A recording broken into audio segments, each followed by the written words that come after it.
ঢাকার আকাশে আজ নামতে পারে বজ্রবৃষ্টি। আবহাওয়া অধিদপ্তরের পূর্বাভাসে জানানো হয়েছে, বৃহস্পতিবার সকাল 7টা থেকে পরবর্তী 6 ঘন্টায় রাজধানী ও আশেপাশের আকাশ অস্থায়ীভাবে আংশিক মেঘলা থেকে মেঘাচ্ছন্ন থাকতে পারে। এর পাশাপাশি বজ্রসহ বৃষ্টি নামতে পারে যে কোনো সময়। তাপমাত্রাও সামান্য কমতে পারে।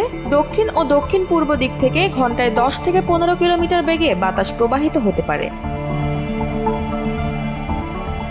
গতকাল ঢাকায় সর্বনিম্ন তাপমাত্রা রেকর্ড করা হয়েছে 26.8 ডিগ্রি সেলসিয়াস আর সর্বোচ্চ ছিল 34.3 ডিগ্রি সেলসিয়াস।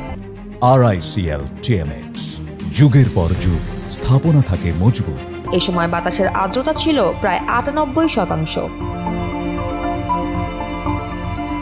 খুলনা, বরিশাল, চট্টগ্রাম ও সিলেটের কিছু এলাকায় আজ দমকা হাওয়া সহ হালকা থেকে মাঝারি ধরনের বৃষ্টি নামার আভাস দিয়েছে আবহাওয়া অফিস। এছাড়াও রংপুর, রাজশাহী, ময়মনসিংহ ও ঢাকার কিছু জায়গায়ও হতে পারে বজ্রবৃষ্টি।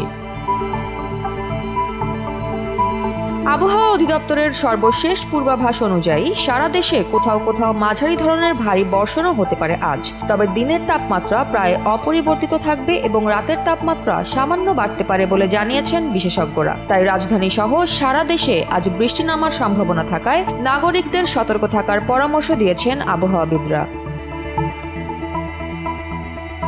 জয়া হাসান, NPB।